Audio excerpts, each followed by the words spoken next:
Welcome to our channel. Today we how to set up Etsy seller account for printables and templates, beginner guide step by step clearly.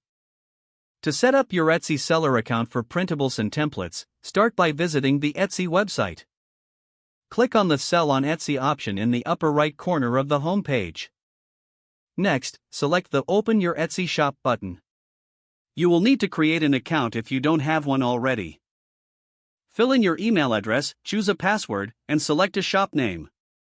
Make sure your shop name reflects your brand and is memorable. Once you've completed this, click on the Save and Continue button. The next step will prompt you to set your shop preferences. Choose your shop language, country, and currency. After making your selections, click Save and Continue again. Now, it's time to add your products. Select List Your Items to begin creating your first listing. Fill out the title for your printable or template, ensuring keywords are included for search optimization. Upload high-quality images of your product. Make sure the images clearly showcase what customers are buying.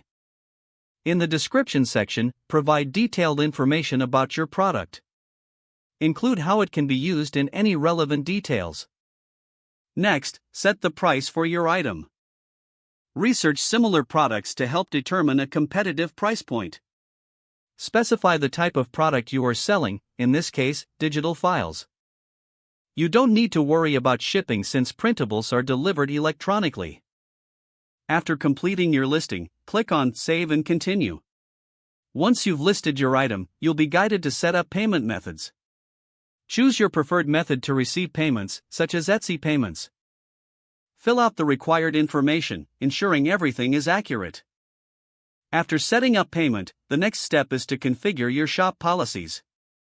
Create clear policies for refunds, exchanges, and shipping. Even for digital products, having policies in place builds trust with buyers. Once you've filled out your policies, click on Save and Continue. Finally, review all the information you've entered. Don't forget to like this video and subscribe to our channel for more step-by-step tech guides.